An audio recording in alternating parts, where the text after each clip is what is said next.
Britain's new Prime Minister could be named just hours from now after Boris Johnson ruled himself out of going for the top job. That leaves the former Chancellor of the Exchequer, Rishi Sunak, as the front-runner to take the top job.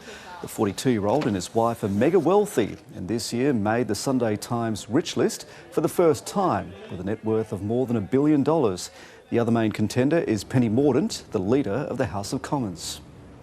And Europe correspondent Isabella Higgins joins us now from Downing Street. Isabella, it's a big day. How certain is it that Rishi Sunak will be appointed the new Prime Minister? Jeremy, Rishi Sunak is the undeniable frontrunner. He has the clear majority of votes to win this leadership election.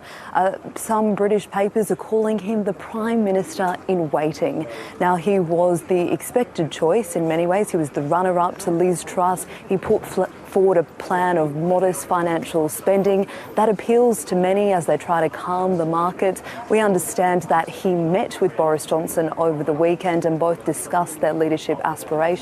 Now, Boris Johnson said that he had the backing of enough MPs to be in this leadership race, but that now isn't the right time for him. There is still one other person in this race, and that's the House of Commons leader, Penny Mordaunt. It's not clear if she's going to get the backing of enough MPs to run against Rishi Sunak. If they do, well, MPs will vote against the two, and we'll find out later today whether Rishi Sunak has won that vote or whether that is going to go to a second vote, and then who takes over number 10 and becomes the next Prime Minister of the United Kingdom. Isabella Higgins reporting from Downing Street.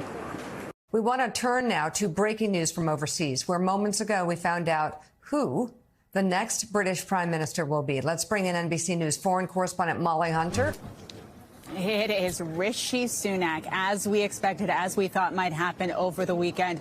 Mika, it has been a dramatic few days. Of course, we saw yesterday former Prime Minister Boris Johnson dropping out of a race that he had never officially entered. We have not heard a word from Rishi Sunak, the former finance minister. Mika, it's really important to note, not only is he one of the youngest prime ministers ever for this country, he will be the first non-white prime minister to walk in to 10 Downing. Now, just minutes ago, we did see a tweet from Penny Mordaunt. She was the other contestant. I'm just going to read this.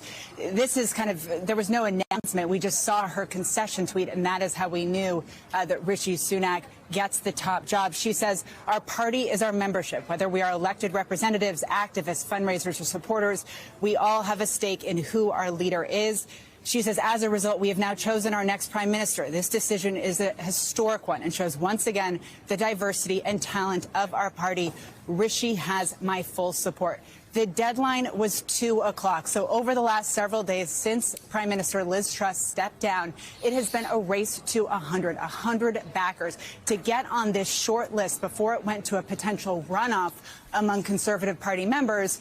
The contenders needed 100 backers. Now, Penny Mordaunt's camp claimed she had more than 90 backers. We have not seen those 90 numbers. Over the weekend, Boris Johnson also claimed that he had 102 backers. Those names have also not been public. So it looks like Rishi Sunak will be asked to form a government very, very soon. All right. NBC's Molly Hunter live in London. Thank you so much.